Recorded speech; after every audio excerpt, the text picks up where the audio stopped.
Teman-teman semua, kali ini kita akan membahas apa itu lokasi preferensi pengabdian bagi teman-teman calon peserta PPG Prajabatan tahun 2024.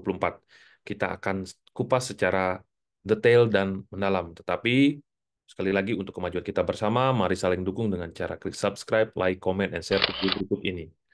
Teman-teman semua, kita akan membahas 6 hal. Yang pertama, apa itu sebenarnya preferensi? Yang kedua, seperti apa sejarah munculnya lokasi preferensi pengabdian? Yang ketiga, apakah lokasi tersebut merupakan tempat PPL? Yang keempat, apakah lokasi preferensi pengabdian itu akan menjadi tempat bertugas teman-teman sebagai P3K ataukah sebagai CPNS? Kemudian yang keempat, jika nanti teman-teman bertugas di sana, apakah setelah itu teman-teman boleh pindah ke daerah asal domisili teman-teman? Kemudian yang keenam, apakah kita akan di blacklist oleh pemerintah ketika kita lulus syarat, tetapi teman-teman tidak memilih atau tidak menentukan lokasi preferensi pengabdian yang baru, sehingga tidak melanjutkan ke tes wawancara. Baik, kita akan bahas yang pertama. Apa itu preferensi? Menurut Kamus Besar Bahasa Indonesia, preferensi adalah hak untuk didahulukan atau diutamakan daripada yang lain, atau istilah lainnya adalah prioritas. Kemudian yang kedua adalah sebagai pilihan atau sebagai kecenderungan. Nah, kalau demikian berarti secara sederhana, maka lokasi preferensi pengabdian itu adalah menurut saya itu adalah hak teman-teman untuk didahulukan atau diutamakan untuk mengabdi di lokasi tersebut, ya. Apakah nanti teman-teman sebagai guru abdi di sana, ataukah diangkat sebagai P3K, atau diangkat sebagai CPNS. Nah, untuk ini kita akan bahas di menit-menit selanjutnya.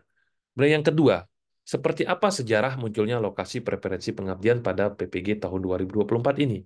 Nah, teman-teman, pada PPG tahun sebelumnya, nah, ketika teman-teman lulus PPG Prajabatan, maka mereka bebas melamar CPNS dimanapun. Sehingga terkadang, ya teman-teman lulusan PPG Prajab itu menumpuk di satu lokasi, bahkan di lokasi tertentu, bahkan tidak ada pelamar dari lulusan PPG Prajabatan. Nah, tentunya ini merupakan masalah distribusi bagi pemerintah. Jadi, terkadang lulusan PPG Prajab itu ngumpul di satu lokasi ataupun daerah tertentu, sehingga ini tidak baik bagi distribusi lulusan PPG Prajabatan. Nah, bahkan bahkan ketika di daerah tidak ada informasi, ya, maaf ya, ketika di daerah tidak ada formasi atau bukaan, teman-teman lulusan PPG Prajabatan ini bahkan santai, tidak melamar di tempat lain yang ada formasinya. Kenapa begitu? Karena dia yakin suatu saat di daerahnya pasti akan ada formasi. Sehingga nanti ataupun di tahun berikutnya mereka akan melamar di sana dan mereka yakin pasti akan lulus. Karena mereka lulusan PPG Prajabatan sudah pegang sertifikat pendidik. Kalau tidak salah, di CPNS sebelumnya itu mendapatkan tambahan skor dari Serdik. Kalau tidak salah itu 100 tambahannya, ya, dibandingkan yang tidak memiliki Serdik. Jadi dengan kata kunci sebenarnya mereka sudah akan menang. Tinggal mereka memilih di mana formasi itu berada dan sesuai dengan keinginannya. Nah, teman-teman semua, ketika disediakan formasi oleh dinas provinsi, kabupaten, ataupun kota untuk lulusan PPG Prajab, terkadang di beberapa daerah itu sepi atau kosong peminat, dan bahkan di lokasi tertentu itu banyak pelamar dari PPG Prajabatan. Nah, tentunya ini masalah lagi bagi pemerintah yang seharusnya karena ini adalah mendapat bantuan dari pemerintah dan dilaksanakan oleh pemerintah, harusnya distribusinya makin gampang dilakukan oleh pemerintah. Jadi sekali lagi, ya, lulusan PPG Prajabatan itu belum atau tidak terdistribusikan dengan baik ke masyarakat, di mana guru-guru banyak yang pensiun. Nah, untuk itulah sekarang PPG Prajabatan itu dibalik formasinya. Jadi, ditetapkan dulu lokasi preferensi pengabdiannya, baru teman-teman melamar atau dilamar oleh calon peserta PPG Prajabatan. Jadi, istilahnya tidak akan mungkin atau tidak akan sampai, ya, lokasi preferensi tersebut akan kosong. Kalaupun ada yang kosong, itu akan diisi oleh teman-teman yang dinyatakan lulus bersyarat. Nah, sekarang itu yang pusing itulah teman-teman calon peserta PPG-nya. Karena di awal mereka harus menentukan pilihannya, lokasi preferensinya, pengabdiannya di mana. Kalau dulu dia gampang, jadi mereka, saya ikuti saja dulu PPG, nanti urusan di mana melamar, itu urusan nanti, begitu ya, sehingga merugikan bagi pemerintah. Nah, sekarang dibalik. Jadi teman-teman yang harus pusing memikirkannya di awal, di mana akan melamar lokasi preferensi pengabdian. Nah, berikutnya pertanyaannya adalah, apakah lokasi preferensi pengabdian itu merupakan tempat melaksanakan PPL? Nah, kalau pikiran saya, kemungkinan hal ini tidak. Ya, hal ini tidak. Karena apa? Karena terkadang lokasi preferensi pengabdiannya itu adalah jauh dari lokasi tempat mahasiswa mengikuti PPG. Sebagai contoh, misalkan ketika mahasiswa mengikuti PPG di Undiksa Singaraja, lokasi preferensinya adalah di Karangasem, itu kurang lebih menempuh jarak 2 sampai 2,5 jam, sehingga tidak akan mungkin ya mahasiswa mengikuti PPG secara luring di kampus Undiksa, tetapi mereka harus melakukan kegiatan di daerah lain. Ya, apalagi sistem pembelajaran di PPG sampai saat ini adalah sistem blok. Ya, sistem blok itu artinya mahasiswa seminggu di kampus, kemudian seminggunya di sekolah atau PPL. Nah, kalaupun ini dilakukan, artinya mereka seminggu di kampus, kemudian seminggunya berikutnya adalah di lokasi preferensi pengabdian. Nah, ini kan membutuhkan biaya, ya. Dan ini belum ada penjelasan, ya, seperti apa itu akan dilakukan. Jadi menurut saya kemungkinan ini tidak akan demikian, ya. Jadi tidak akan mungkin lokasi preferensi pengabdian itu adalah sama dengan lokasi PPL-nya, ya. Tetapi bisa jadi bahwa lokasi preferensi pengabdian itu adalah sama dengan lokasi PPL-nya, tetapi dengan syarat kebijakan pelaksanaan PPG-nya ini dirubah, di mana misalkan PPL hanya dilakukan di semester 2 gitu misalkan, sedangkan di semester 1 mahasiswa berkegiatan di sekolah yang dekat dengan lokasi kampus melaksanakan PPG-nya. Ya, sehingga sekali lagi di semester 1 mereka PPL di sekolah terdekat dengan lokasi PPG-nya, tetapi di semester 2 mereka akan melakukan PPL ya di lokasi preferensi pengabdian, ya, sehingga mereka penuh di lokasi pengabdian, ya, tetapi tidak bolak-balik ke kampus. Tetapi sekali lagi kemungkinan ini bisa menjadi tempat PPL ataukah tidak menjadi tempat PPL, apa namanya, ini terbuka peluang bagi keduanya. Nah, kita tunggu saja nanti seperti apa teknisnya atau dokumen-dokumen resmi atau kebijakan yang menjelaskan mengenai lokasi preferensi pengabdian, ya.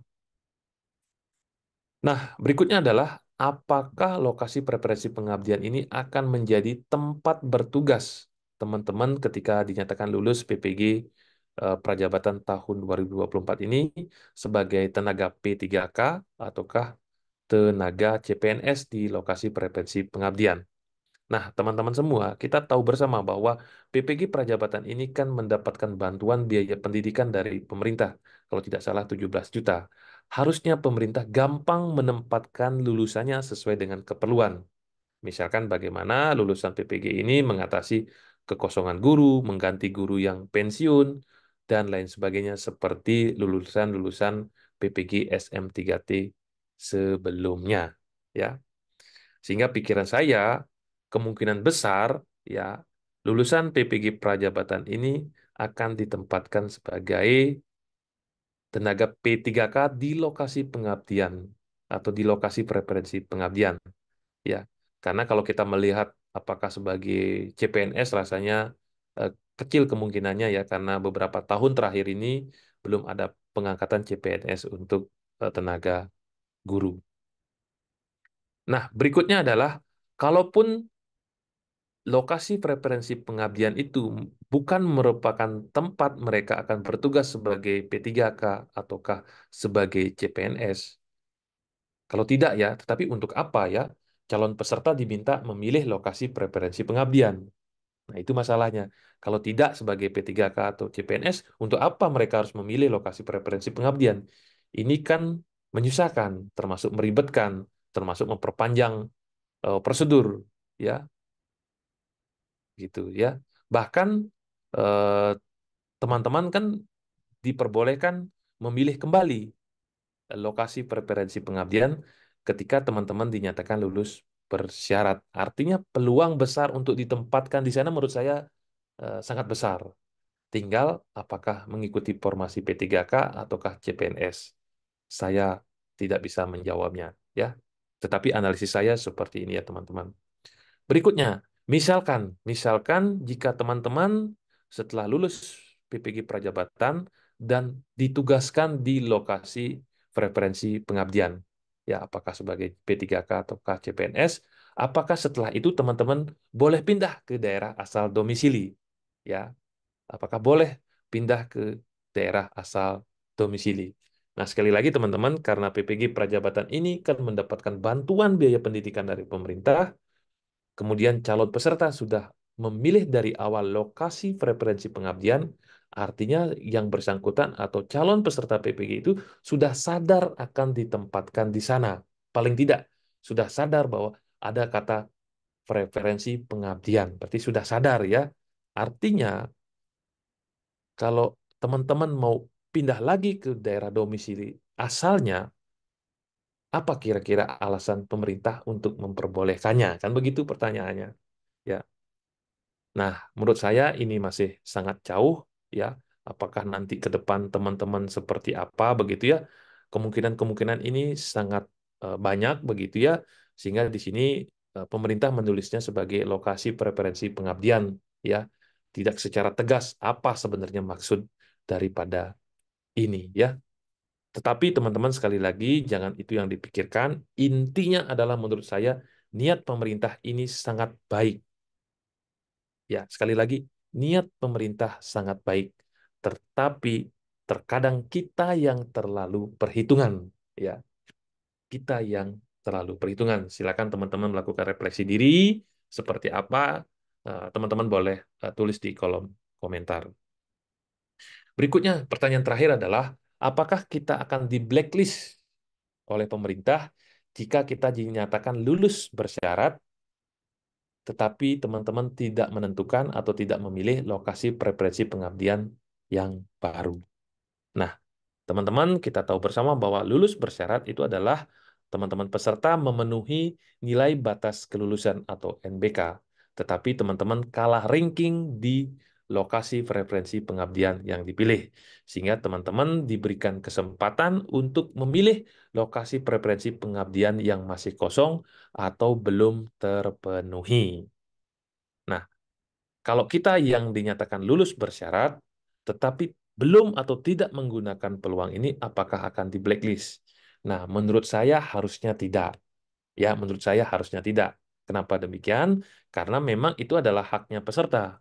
Ya, mereka itu tidak lolos di lokasi preferensi pengabdian yang dipilih sebelumnya. Tetapi karena ada lokasi yang lain masih terbuka peluang, sehingga mereka diminta atau dipersilakan kalau mau memilih lokasi preferensi pengabdian yang baru, ya. Jadi sangat berbeda ketika teman-teman dinyatakan lulus tetapi tidak diambil atau tidak dilanjutkan dengan sesi wawancara, gitu ya. Termasuk juga teman-teman, sekali lagi, bagi yang lulus ataupun lulus bersyarat, itu kan belum tentu juga dinyatakan lolos sebagai calon mahasiswa peserta PPG Prajabatan tahun 2024. Karena masih ada satu seleksi lagi yang terakhir itu adalah seleksi wawancara. Nah, itu ya teman-teman, sekali lagi, masih ada satu lagi seleksi yaitu berupa tes wawancara. Tapi sekali lagi, apa yang saya sampaikan, ya, yang tahu ini adalah pemerintah, bukan saya ya, tetapi saya di sinilah melakukan analisis-analisis terhadap data-data dan kecenderungan-kecenderungan yang ada ya. Jadi silakan, jadi masalah teman-teman nanti akan menentukan pilihan di lokasi preferensi baru atau tidak. ya itu adalah urusan teman-teman, silakan dipertimbangkan dengan baik, ya, tetapi menurut saya tetap kita harus berpikir positif, gitu ya. Artinya apa? Jadi menurut saya, atau saran saya, teman-teman silakan pilih lokasi preferensi yang baru ketika teman-teman diberikan kesempatan. Karena apa? Teman-teman belum tentu juga dinyatakan lolos sebagai calon mahasiswa PPG ya, karena masih ada satu seleksi lagi, yaitu seleksi wawancara. Dan menurut saya ini adalah peluang baik untuk teman-teman, jadi teman-teman harus memanfaatkannya. Jangan sampai peluang yang bagus teman-teman tidak ambil.